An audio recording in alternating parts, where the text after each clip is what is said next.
आज हम यशाया की पुस्तक में अध्याय 33 और 34 का अध्ययन करेंगे। अध्याय 33। हाय तुझ नाश करने वाले पर जो नाश नहीं किया गया था, हाय तुझ विश्वासघाती पर जिसके साथ विश्वासघात नहीं किया गया। जब तू नाश कर चुके तब तू नाश किया जाएगा, और जब तू विश्वासघात कर चुके तब तेरे साथ विश्वासघात किया जाएगा। हे यहोवा, हम लोगों पर अनुग्रह कर, हम तेरी ही बाट जोते हैं। भोर को तू उनका भुजबल, संकट के समय हमारा उद्धार करता ठहर। हुल्लड़ सुनते ही देश देश के लोग भाग गए, तेरे उठने पर अन्य जातियाँ तितर बितर हुई। जैसे टिड्डियाँ चट करती है वैसे ही तुम्हारी लूट चट की जाएगी, और जैसे टिड्डियाँ टूट पड़ती है वैसे ही वे उस पर टूट पड़ेंगे। यहोवा महान हुआ है, वह ऊंचे पर रहता है। उसने सियोन को न्याय और धर्म से परिपूर्ण किया है, और उद्धार, बुद्धि और ज्ञान की बहुतायत तेरे दिनों का आधार होगी। यहोवा का भय उसका धन होगा। देख, उनके शूरवीर बाहर चिल्ला रहे हैं, संधि के दूत बिलख बिलख कर रो रहे हैं। राजमार्ग सुनसान पड़े हैं, उन पर यात्री अब नहीं चलते। उसने वाचा को टाल दिया, नगरों को तुच्छ जाना, उसने मनुष्य को कुछ न समझा। पृथ्वी विलाप करती और मुरझा गई है, लबानोन कुम्हला गया और उस पर सियाही छा गई है। शारोन मरुभूमि के समान हो गया, बाशान और करमिल में पतझड़ हो रहा है।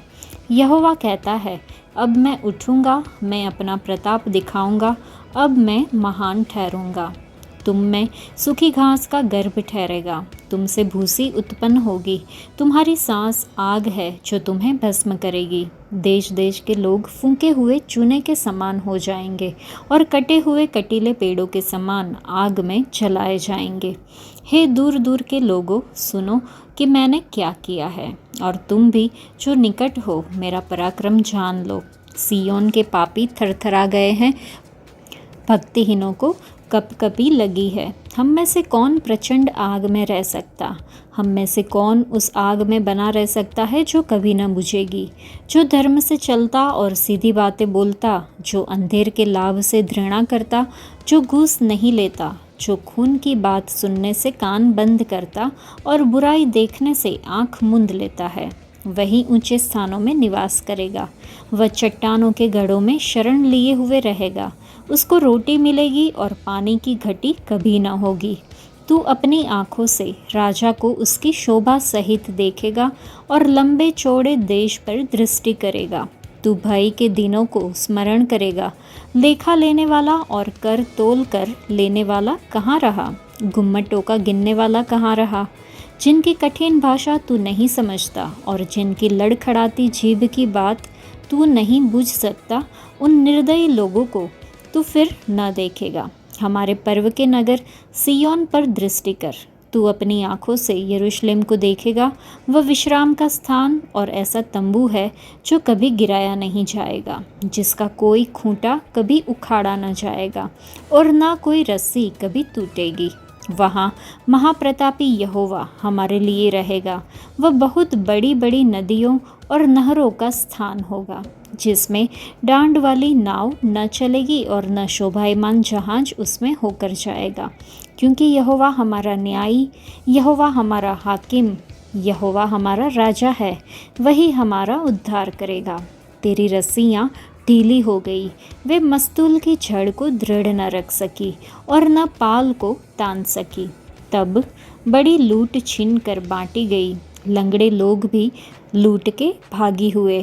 कोई निवासी न कहेगा कि मैं रोगी हूँ, और जो लोग उसमें बसेंगे उनका अधर्म क्षमा किया जाएगा। यह अध्याय विश्वासघात और विनाश के बारे में विलाप से शुरू होता है, जो विश्वासघात के कारण होता है, लेकिन सियोन पर परमेश्वर की सुरक्षा पर ध्यान केंद्रित करता है। परमेश्वर के शरण स्थान के रूप में कल्पना और उद्धार का वादा इस आश्वासन को उजागर करता है कि धर्मी लोग आखिर जीतेंगे।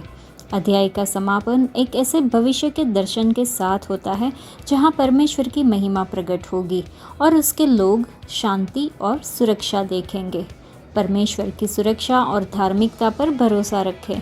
अनिश्चितता या उथल पुथल के समय याद रखें कि परमेश्वरीय न्याय प्रबल होता है और जो लोग उसकी शरण लेते हैं उन्हें सुरक्षा मिलेगी।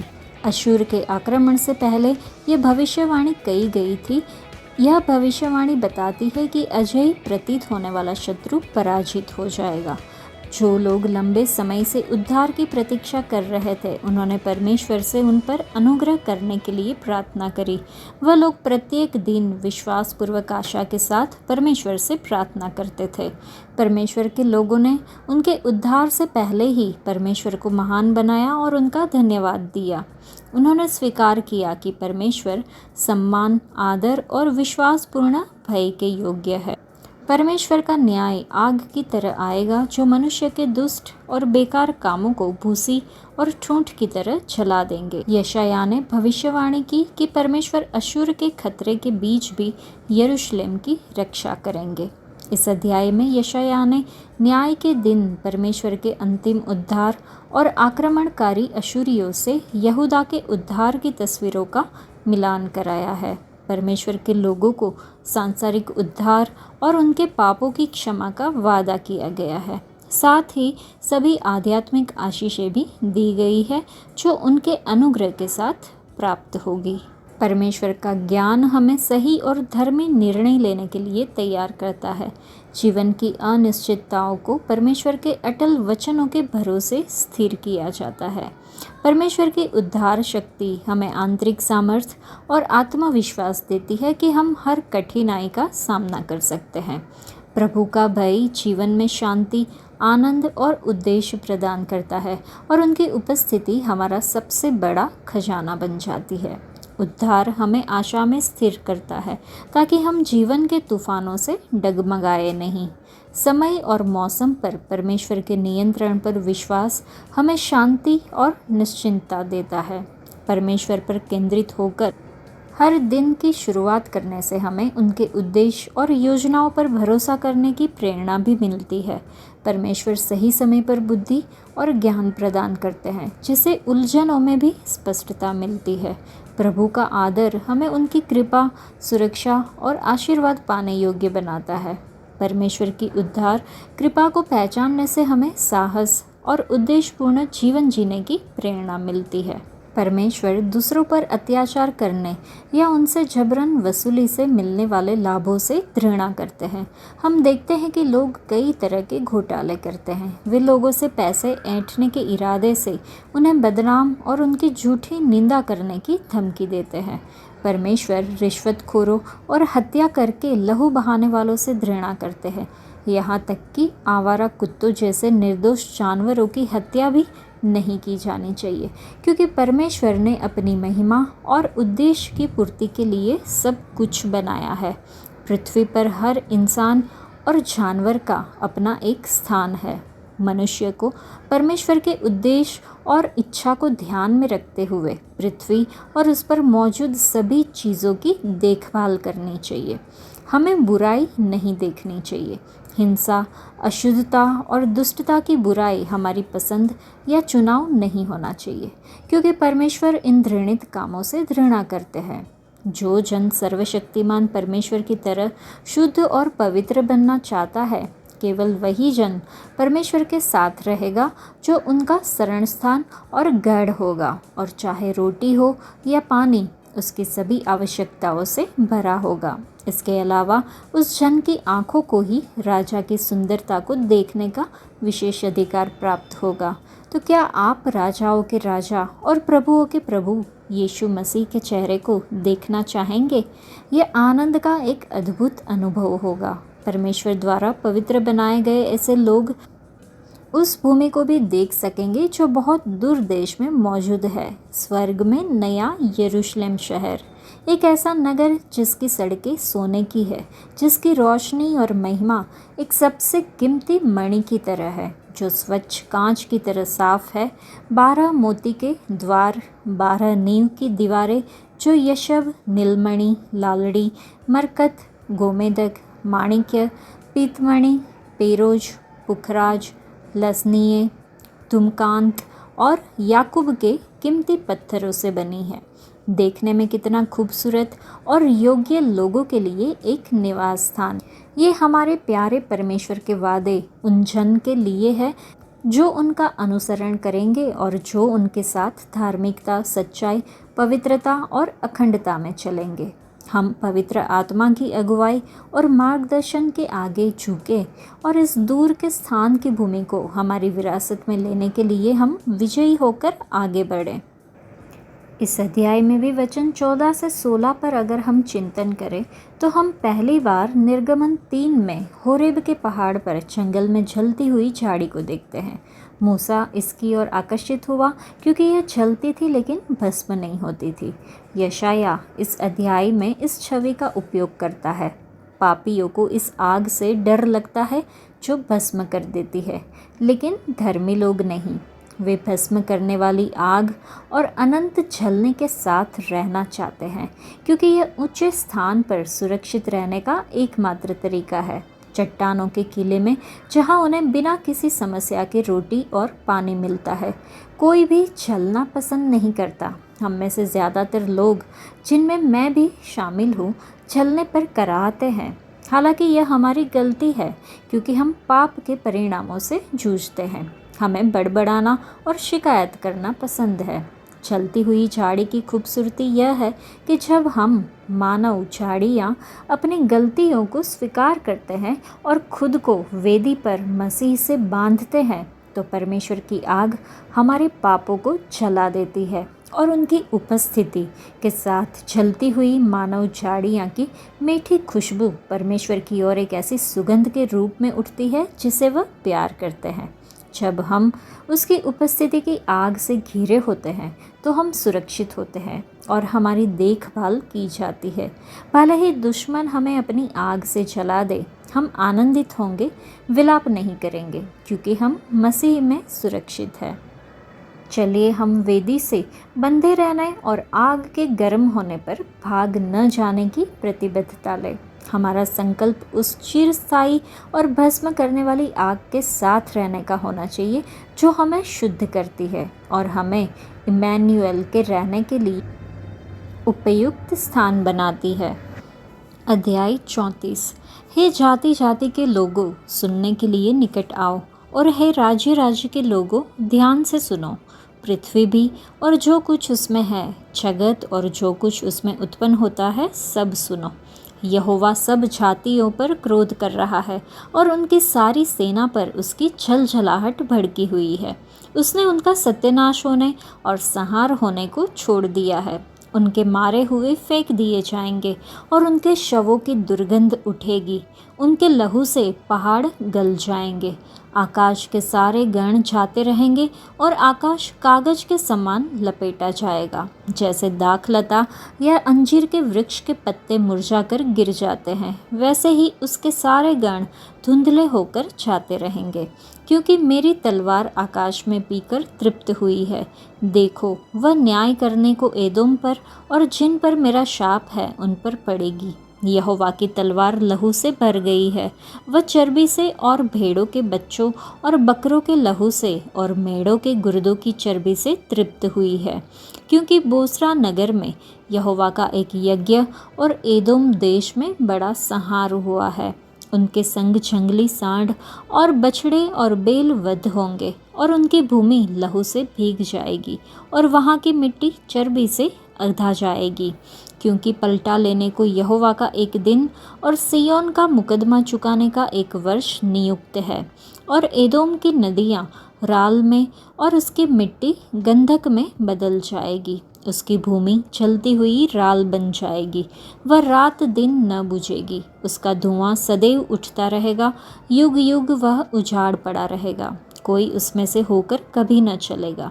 उसमें धनेश पक्षी और साही पाए जाएंगे और वह उल्लू और कौवे का बसेरा होगा। वह उस पर गड़बड़ की डोरी और सुनसानी का साहुल तानेगा।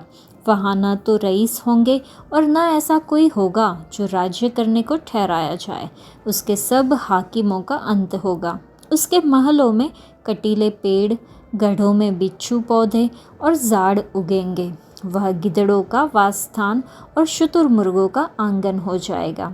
वहाँ निर्जल देश के जंतु सियारों के संग मिलकर बसेंगे और रोंआर जंतु एक दूसरे को बुलाएंगे। वहाँ लिलित नामक जंतु वासस्थान पाकर चैन से रहेगा। वहाँ मादा उल्लू घोंसला बनाएगी, वे अंडे देकर उन्हें सेएंगी और अपनी छाया में बटोर लेंगी। वहाँ गिद्ध अपनी साथिन के साथ इकट्ठे रहेंगे। यहोवा की पुस्तक से ढूंढ कर पढ़ो, इनमें से एक भी बात बिना पूरा हुए न रहेगी, कोई बिना छोड़ा न रहेगा। क्योंकि मैंने अपने मुंह से यह आज्ञा दी है और उसी की आत्मा ने उन्हें इकट्ठा किया है। उसी ने उनके लिए चिट्ठी डाली, उसी ने अपने हाथ से डोरी डालकर उस देश को उनके लिए बांट दिया है। वह सर्वदा उनका ही बना रहेगा और वे पीढ़ी से पीढ़ी तक उसमें बसे रहेंगे। यह अध्याय देशों पर मनोनीत न्याय के बारे में एक स्पष्ट चेतावनी प्रस्तुत करता है। संसार में उथल पुथल की कल्पना पाप और विद्रोह के विरुद्ध परमेश्वर के क्रोध को दर्शाती है। यह अध्याय अंतिम जवाबदेही की याद दिलाता है, जिसका सामना सभी देशों को परमेश्वर के सामने करना होगा। एदोम के उजाड़ को परमेश्वर के न्याय के प्रतीक के रूप में चित्रित किया गया है, जो इस बात पर जोर देता है कि उसका न्याय अपरिहार्य है। पाप की गंभीरता और परमेश्वरीय न्याय की वास्तविकता को पहचानें। ये विश्वासियों को ऐसे तरीके से जीने के लिए प्रोत्साहित करता है जो परमेश्वर की धार्मिकता को दर्शाता है और दूसरों के साथ पश्चाताप का संदेश साझा करता है। इस अध्याय में लिखा है कि यहोवा की पुस्तक से ढूंढ कर पढ़ो। यहाँ एक वचन का साथी होना दो चीज़ों का मतलब हो सकता है। हर भविष्यवाणी की पूर्ति होगी क्योंकि बाइबल में कहीं और उसका साथी है। वचन जो अर्थ को बताने में मदद करते हैं, जो वचन को सांकेतिक वचनों में बताता है। केवल पवित्र आत्मा ही हमें इन वचन साथियों को इकट्ठा करने में मदद कर सकता है। उदाहरण के लिए भजन संहिता 22 में वचन 18 कहता है, वे मेरे वस्त्र आपस में बांट लेते हैं और मेरे वस्त्र के लिए चिट्ठी डालते हैं। जो क्रूस पर चढ़ाए जाने पर पूरी हुई, जब सैनिकों ने यीशु के वस्त्र के लिए चिट्ठी डाली, जो कि हम यूहन्ना रचित सुसमाचार में अध्याय 19 में 24वें वचन में देख सकते हैं। इस प्रकार ये दो वचन एक भविष्यवाणी और इसकी पूर्ति साथी है। हम बाइबल में एक शब्द को दूसरे शब्द के अर्थ को बताते हुए भी पा सकते हैं। उदाहरण के लिए यूहन्ना बपतिस्मा देने वाला कहता है, मैं तुम्हें जल से बपतिस्मा देता हूँ, परंतु मुझसे अधिक सामर्थी एक आएगा, वह तुम्हें पवित्र आत्मा और आग से बपतिस्मा देगा, जो कि हम लूका रचित सुसमाचार अध्याय 3 में वचन 16 में देखते हैं। यिर्मयाह की पुस्तक में अध्याय 23 में वचन 29 में आग को परमेश्वर के वचन के रूप में बताया गया है। बपतिस्मा लेने का अर्थ है डूब जाना। यहाँ इसे इस रूप में लिया जा सकता है कि यीशु मसीह हमें पवित्र आत्मा और परमेश्वर के वचन से डुबाएंगे। आग का अर्थ पवित्रीकरण भी हो सकता है, जैसा कि मलाकी की पुस्तक में 3 अध्याय में दिया गया है। आग का अर्थ न्याय भी हो सकता है, जैसा कि लूका रचित सुसमाचार अध्याय 3 में वचन 17 में बताया गया है। यहाँ एक वचन को कई अन्य वचनों द्वारा अलग अलग तरीके से बताया जाता है। इस प्रकार एक बताने वाला और उसका अर्थ बताने वाला साथी है। पवित्र आत्मा हमें इन वचन साथियों को इकट्ठा करने में मदद करते हैं जब हम कुछ कार्य करते हैं, जैसे कि वचनों से प्रेम करें, वचनों की खोज करें, वचनों का अध्ययन करें और वचनों पर मनन करें। तो हमने सीखा कि भविष्यवाणी और उसकी पूर्ति साथी है, बताने वाला और उसका अर्थ बताने वाला साथी है। आज के लिए इतना ही। परमेश्वर आप सबको आशीष दे। धन्यवाद।